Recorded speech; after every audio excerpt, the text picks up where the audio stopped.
Welcome back, everyone. I hope everyone is having a great day today. I just wanted to give you guys a quick Bitcoin touch point.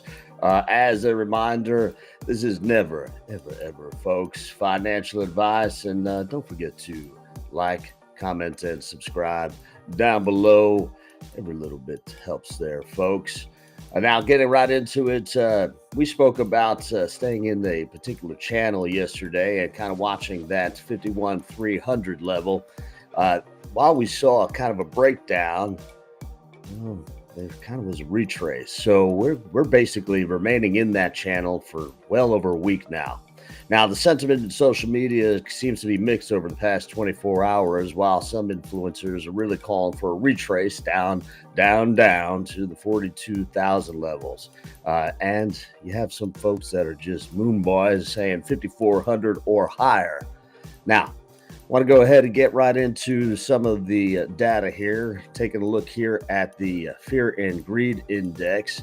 Take a look, we're at running right around the 54 mark. Now, we've been kind of ranging in the 70s for, well, since we've been reporting it. So we want to pay attention to see if we get into the extreme greed, that's roughly around 79, 80 or higher. So it's one of those indicators you're definitely going to want to pay attention to there, folks. Let's go ahead and get into, well, you know what? I want to bring up something that we're not seeing a whole heck of a lot of talk on, and or at least some of the influencers are really not bringing up. What we're taking a look here is the ETF overview, and we're taking a look at this is acquired by management, and this is the inflows or the purchasing of the inflows for ETF. Right now, if you take a look at this, you see over the past, well, several weeks, that uptick. And what's interesting is this kind of level that we're at right now with a slight downturn. Now, this, if you were to overlay this in the chart, it almost looks identical.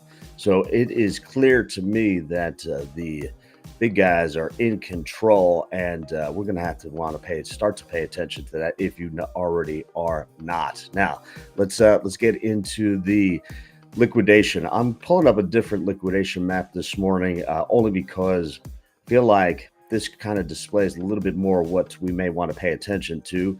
We got a few more longs here than the shorts, and we may see a retrace down. I suspect we may see a little bit of dip, kind of wipe out some of these long players here, and then a retrace back into that channel. So let's go ahead and get right into the charts.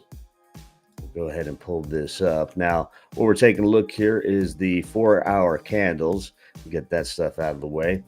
You can see we're still riding in that channel. Now, we did get that dip the other day, and the concern, or rather yesterday, the thought was if we get a 4-hour close, well, it's going to break down into this channel. Well, it was more fake out, folks. We got that breakdown into that other channel down below, and then that retrace back up into the channel we've been sitting in for well over that 1 week. So the RSI levels are really just kind of stabilizing. This is the 4 hours. Let me go ahead and pull up the daily here.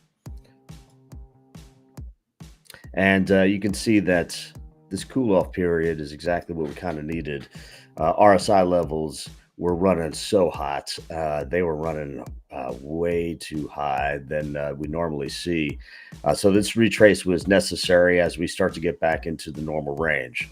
So now that's the RSI. Let me go ahead and pull up the 4-hour again, and we're going to go ahead and take a look at that Eller's stochastic CG oscillator indicator. Kind of see where we're headed with that. Let me pull that up here, folks. Well, kind of looks like we're seeing an uptick in it, which could indicate we may hit these upper levels here before we then start to see a retrace back down.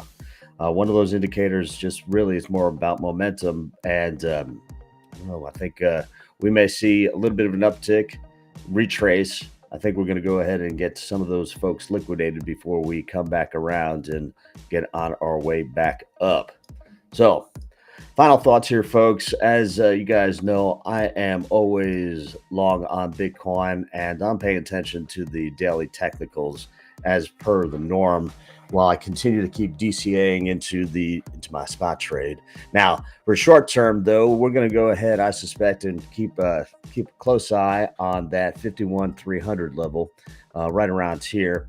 We're going to see if we can if we're going to get another fake out, breakdown, and uptick again. I think with all the uncertainty due to the ETFs and the grayscale, I'm going to remain on the sidelines in the short term here, folks. I'll be looking for a breakdown for 4-hour confirmation below that, way down here to 5,400, and see if we can, on the upside, get a breakout above the, call it the 52,400 level. So based on liquidation maps, I suspect we may see a downturn in the short term and a potential retrace back to the channel that we kind of been floating in here for a while. I believe the consolidation, though, is really caused by the folks, the big banks there in the ETF, really running the show with that. And I wouldn't doubt if there's some manipulation going on here. So something we'll want to pay attention to. But I suspect we're going to stay in that channel a little bit longer before we see another leg up. Hope you guys have a great day. We'll be right back. See you next time.